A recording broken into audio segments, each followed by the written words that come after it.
começar falando sobre a problemática da energia, né, que é uma coisa que ficou até bem claro na palestra precedente. Tá? Então, o que eu chamo de problemática de energia é o problema da conversão das fontes aos vetores e dos vetores ao consumo final. Então, esse aqui é um gráfico do balanço geral energético nos Estados Unidos no ano de 2007. Então, aqui à esquerda, a gente vê as fontes de energia, carvão, gás. Né? À direita, os consumidores finais, por setor, residencial, comercial, isso aqui são edificações, setor industrial e transporte, e no meio aqui o que a gente chama de vetores de energia. Então, nós temos as fontes primárias, os vetores de energia e os consumidores finais.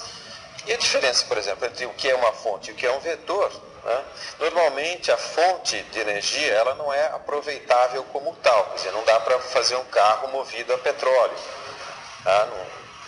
Não dá para fazer um carro movido a bagaço de cana ou coisas que o valham, né? Então, é preciso transformar essa fonte no vetor, que é passível de utilização pelo consumidor final, pode ser um motor, né? Pode ser uma residência e assim por diante. É uma comparação que eu faço para deixar bem claro que às vezes esse vetor ele é até energeticamente menos rico do que a própria fonte. Eu sempre coloco a seguinte pergunta: o que tem mais energia? Chocolate ou dinamite? 1 quilo de chocolate tem mais ou menos energia que 1 quilo de dinamite? Na verdade, o chocolate tem mais. A diferença é a taxa, é a velocidade com que você consegue liberar a energia desse chocolate ou da dinamite. Ou seja, a dinamite é um combustível muito mais potente do que o chocolate, embora o teor energético do chocolate seja maior. Então vamos comer dinamite, não engorda tanto, né?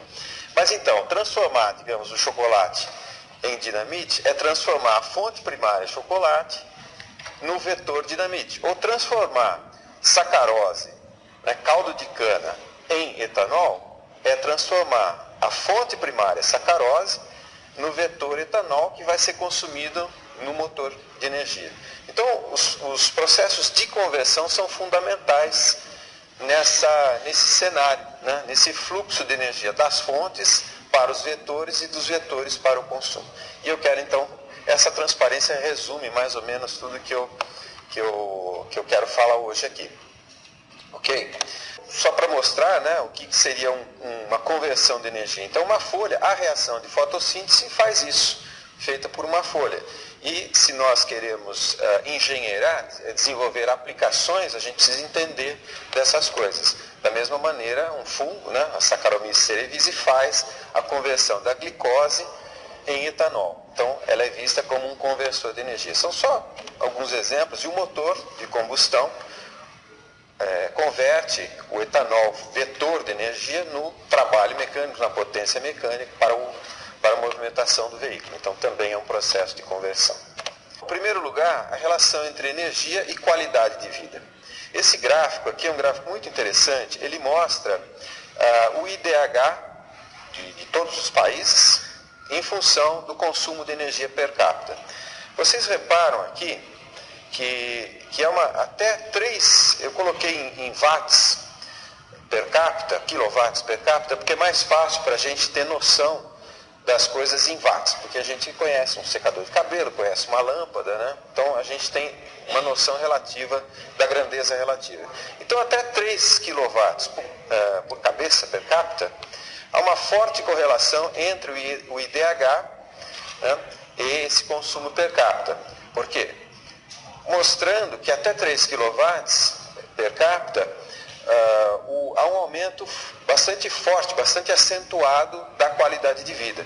Porque isso reflete o quê? Reflete o acesso a transporte, reflete o acesso a bens de consumo, serviços, iluminação, né, são a energia necessária para a produção de alimentos e assim por diante. Então, até 3 kW há uma forte correlação entre energia per capita e qualidade de vida, e acima disso, aí alguns países destoam, porque são grandes produtores de energia. Então, por exemplo, a Islândia é um produtor de petróleo, então produz bastante energia, e tem uma qualidade de vida alta. Os Emirados Árabes produzem muita energia numa população pequena, mas tem uma qualidade de vida baixa. Então aqui, nessa parte aqui, há muitos pontos fora da curva, digamos. Mas até 3 kW per capita pode ser considerada até uma meta social de algum governo. Né?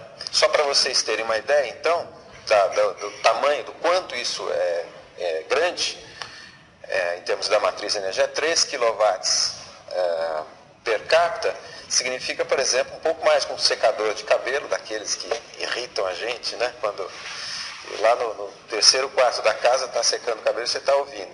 Ligado, então, um secador de cabelo, um pouco mais que um secador de cabelo, ligado 24 horas por dia, 365 dias por ano. Essa é toda a energia que a gente consome para ter um IDH de 0,9. Ok? É bastante isso, né? É muita energia para ter um IDH de 0,9. E se corrigíssemos, por exemplo, os principais países em desenvolvimento, China, Índia, Indonésia e Brasil, por ordem de tamanho da população, se corrigíssemos os DHs desses países para 0,9, haveria um aumento de 41% no consumo de energia no mundo. É muita coisa. O mundo consome hoje mais ou menos 500 hexajoules. Tá? Então, para suprir isso, não é uma geração que vai resolver. É um grande desafio e nós estamos no meio desse problema todo, porque, além disso, a gente tem que transicionar a matriz energética. Né? Inclusive, a matriz energética vai sofrer a transição, quer queira, quer não, porque a energia fóssil vai acabar. Não é que ela vai acabar de repente, mas ela vai se tornar cada vez mais cara. Então a questão não é se vai transicionar, é como ela vai transicionar. Se é com perda de qualidade de vida ou não. Esse é o nosso desafio. E um pouco também do uso dessa energia, só para ter uma ideia do quanto... Porque é fácil dizer, isso aí está ligado ao transporte, está ligado à educação, serviços, etc., mas comparar um pouco em termos do nosso metabolismo. Tem uma conta muito simples de você fazer, tá vendo? Se você pegar o consumo de energia por dia, ontem eu comi umas pizzas, eu acho que dá até mais do que isso, deve dar umas 5.000 ontem, sabe? Mas pegar 5.000 calorias por dia, ou 2.500 calorias por dia, um dia que você não comeu pizza, dividir, então, transformar isso aqui para joules e o número de segundos que tem num dia, isso aqui dá uma potência média de 120 watts. Cada um de vocês aí sentados, o metabolismo de vocês está dissipando mais ou menos essa potência. A gente tem picos e vales, né? Se estiver lá deitado no sofá assistindo televisão dormindo, isso aqui cai para uns 90, é o nosso metabolismo basal, e atletas profissionais podem produzir picos de 2.000, 3.000 watts. Ok? E aí a gente faz a mesma conta, aquela energia per capita. Eu pego a produção de energia durante um ano, que é em torno de 500 hexajoules, divido pelo número de segundos que tem num ano, divido pelo número de pessoas no planeta, aproximadamente 7 bilhões, e eu chego nesse número, 2.300 watts per capita. Isso aqui é a média no planeta. Né? Lembra daquele índice, 3 kW per capita, para dar um IDH de 0,9. Tá? Esses 2.300 estão divididos aqui no setor de indústria, mais ou menos 28%, setor de transportes, 27%, e edificações, 36%. O setor industrial, essa fração deve permanecer ao longo do tempo. O setor de transportes deve crescer muito, depois eu vou comentar por quê, e o setor residencial deve cair bastante. Por exemplo, troca de iluminação incandescente para fluorescente, de fluorescente para iluminação a LED, de estado sólido. Okay? Então, olha, compare esse número, 120 watts com 2.300, é 20 vezes maior, mais ou menos. E quando nós morávamos lá nas cavernas, subíamos em árvores, né, era mais ou menos o que a gente tinha para o nosso dia a dia, para a nossa qualidade de vida. Então, dos 120 para 2.300, isso tudo é o nosso modo de vida. Viemos de carro aqui, né, temos luz elétrica, condicionamento de ar e assim por diante. Tudo isso está embutido nesses 2.300, que está embutido, então, na nossa qualidade de vida. Então, quando a gente fala em voltar, né, ou transicionar a matriz sem perda de qualidade, é preciso saber o que isso significa exatamente. esse 120 em relação a esse 2.300. Vamos em frente. Vou falar um pouquinho das fontes de energia, a matriz energética. Eu só coloquei esse slide aqui para ressaltar esse fato, né? O Brasil é o campeão das energias renováveis, primeiramente em termos de hidráulica e agora a biomassa. Isso aqui está incluindo, né? Energia elétrica, combustíveis, todo calor, toda a matriz. Então a nossa fração de energia renovável é a maior do planeta, um pouco menos que 50%. O resto ainda é fóssil. O problema é que tem energias e energias, né? Por exemplo, etanol, ótimo, mas é bom para motor de ciclo Otto. Então, toda a parte de transporte de grandes motores, acima de 1.000 cavalos, por exemplo, não dá para você fazer com etanol de forma prática.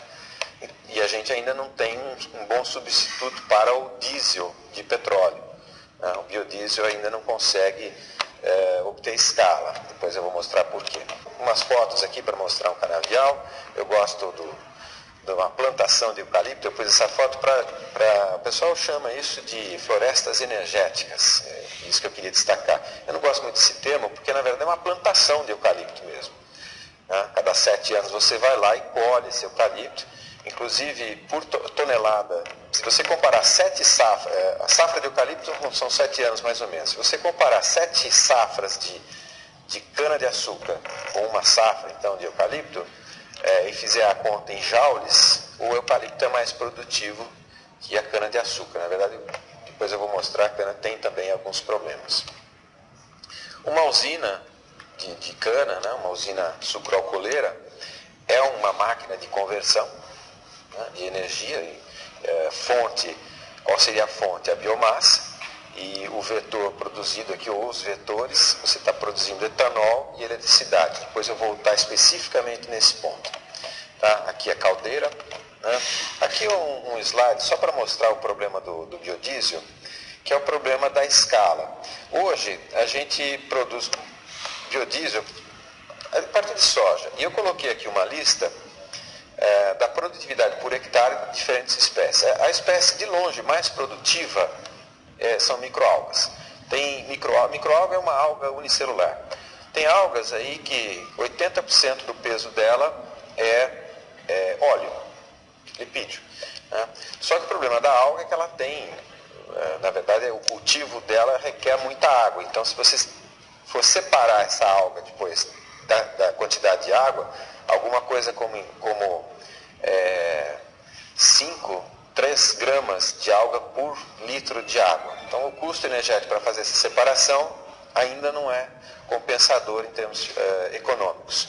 A segunda espécie mais produtiva, eu não vou nem comentar por que ela não pode ser usada para produzir biodiesel, né? E o fato é o seguinte: se vocês multiplicarem a área onde essas espécies podem ser cultivadas, realmente a única que dá escala é a soja. Então, um dos problemas que a gente tem é isso, né? E repara como a soja é pouco produtiva em relação às espécies mais produtivas.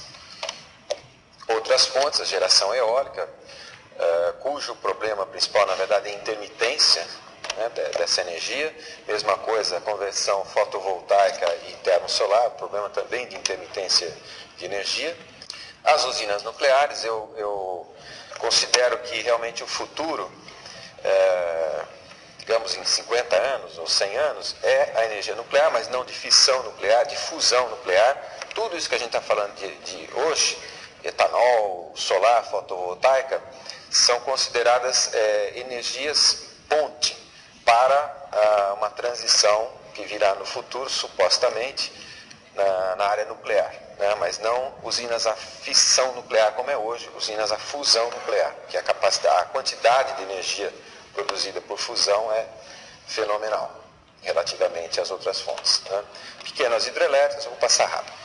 E falar um pouquinho da demanda energética. Então, lembra daquele gráfico inicial? Falei das fontes, vou falar um pouco da outra ponta, da demanda por energia. Então, fazer uma projeção em 3 setores. Setor de transportes, que seria essa curva azul. O setor de indústria, a curva vermelha e as edificações em verde. Isso aqui é um modelo para até 2100.